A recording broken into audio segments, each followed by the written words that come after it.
Prezados irmãos e irmãs em Cristo, hoje nós somos convidados a ter um olhar diferente sobre a nossa prática da fé. Se vamos percebendo ao longo dos domingos, a palavra de Deus vai afinando a cada domingo para uma prática mais perfeita que gera em nós santidade. A cada domingo somos convidados a aumentar a nossa atenção sobre aquilo que o Senhor realmente quer de cada um de nós. Na primeira leitura do livro do Deuteronômio, nós temos 2 mandamentos que são 2 colunas. São 2 colunas porque elas sintetizam todos os outros mandamentos. E ao sintetizar para nós todos os outros mandamentos, estes mandamentos apresentam para nós vias práticas muito concretas de uma experiência que Deus quer que façamos. A primeira, o amor a Ele. A segunda, o amor ao próximo. Amar a Deus significa reconhecer Deus, como fonte da nossa vida.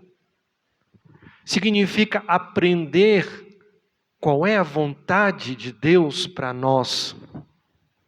Daí nasce a nossa obediência, daí nasce o temor a Deus, de reconhecermos seus filhos, de reconhecer Deus como aquele que tudo pode e que abre para nós um caminho concreto para um relacionamento pessoal com Ele. Amar a Deus sobre todas as coisas é colocar numa hierarquia o que é importante para nós, que é justamente Deus em primeiro lugar, e depois todas as outras coisas. Amar o próximo significa também abrir-se para o outro, significa relacionar-se com o outro. Porque o Evangelho nos coloca que somos convidados a amar o próximo como a si mesmo, partindo justamente do pressuposto que ninguém quer atentar-se contra si próprio, a não ser que tenha uma situação de saúde mental ou outra de qualquer tipo. Ninguém vai contra si mesmo. Nós nos protegemos, nós temos um amor próprio, nós buscamos o melhor para nós. E esse olhar que temos para nós mesmos é um olhar também saudável. Temos que nos cuidar. Mas temos que olhar para o outro também com este olhar, porque é amar o próximo como a si mesmo. E aí está o nosso grande desafio. Amar o próximo significa olhar para o próximo, não somente para os defeitos do próximo, como muitas pessoas fazem. Não significa olhar para o outro de cima para baixo, como muitas pessoas fazem. Não significa também se subjugar diante dos outros, como muitas pessoas fazem.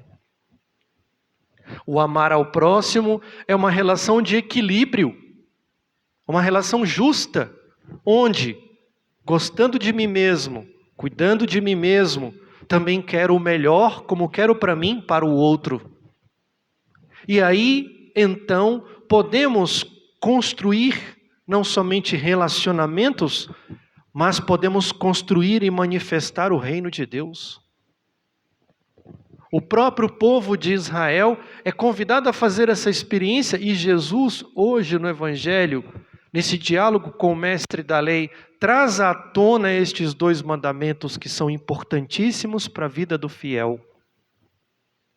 Como nós podemos amar a Deus? Como nós podemos amar o próximo? Que base ou que parâmetro nós temos para fazer isso?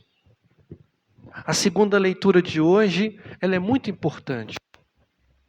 A carta aos Hebreus nos coloca justamente que tipo de pessoa é Jesus. Primeiro, é o nosso Salvador. Ele é reconhecido como o sumo e eterno sacerdote, porque Jesus se fez oferta, deu a sua vida para a redenção de todos. Ao mesmo tempo que se oferta, ele é aquele que oferece, é o sacerdote por excelência.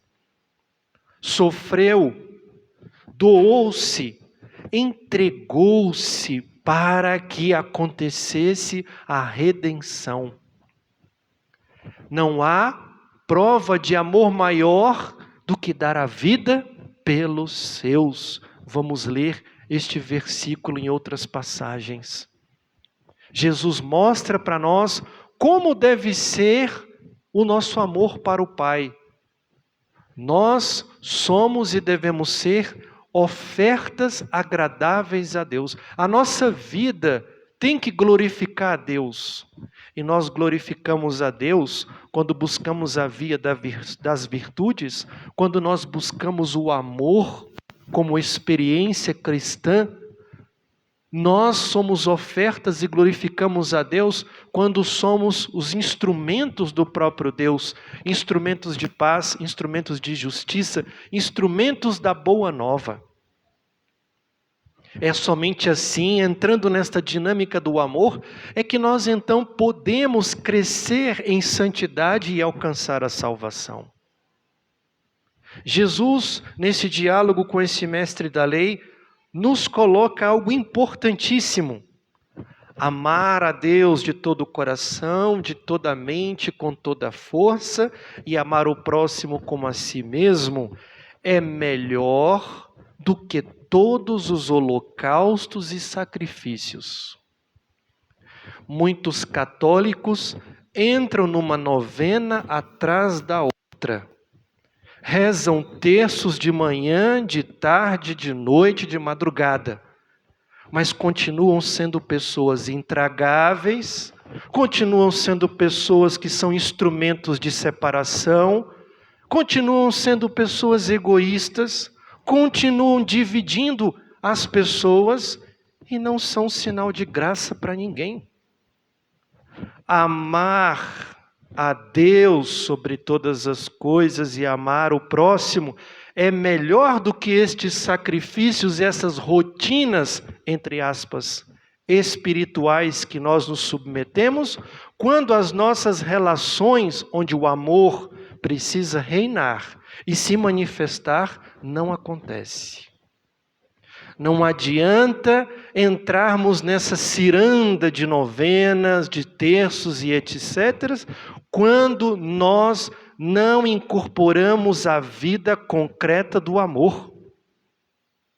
Se nós, mesmo com todas essas práticas, estes sacrifícios, estes jejuns, continuamos a querer viver em bolhas, queremos ser isolados uns dos outros, não somos capazes de nos ofertar em nada para os outros, estamos vivendo a experiência do amor que Deus quer?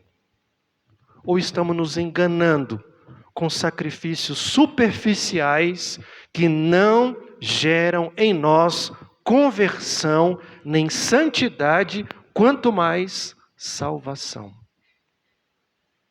Ou nós assumimos o amor como uma experiência concreta, ou nós ficaremos de fora da experiência da eternidade.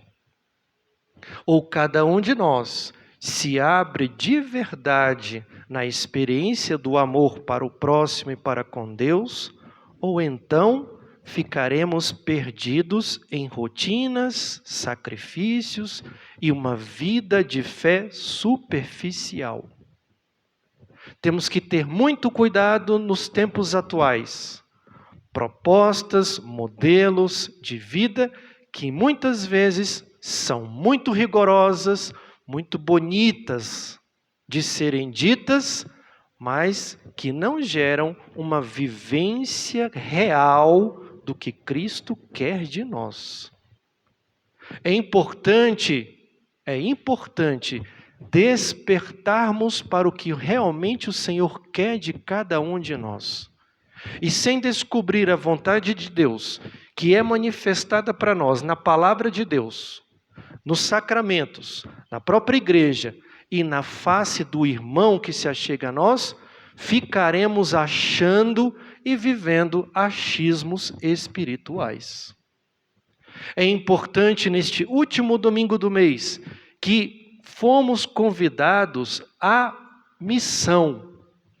Olhar para os meses que se seguem, as semanas que estão para chegar e assumir o nosso papel de missionários, de discípulos, de instrumentos do próprio Cristo. Porque é somente assim que o reino de Deus vai se manifestar. E o reino de Deus se manifesta sempre em primeiro lugar nos nossos corações. Mas o reino de Deus só se manifestará no nosso coração quando realmente o amor a Deus e o amor ao próximo forem duas opções concretas que em nossas liberdades nós assumimos. Vamos pedir então nesta Eucaristia de hoje esta coragem da nossa fé, a coragem de viver o amor, a coragem de transmitir o amor, a coragem de sermos no amor a Deus instrumentos dele. E nessa experiência de sermos instrumentos do amor, possamos nas nossas relações e em nossa vida sermos os instrumentos do amor para que o reino de Deus se manifeste entre nós. Louvado seja nosso Senhor Jesus Cristo.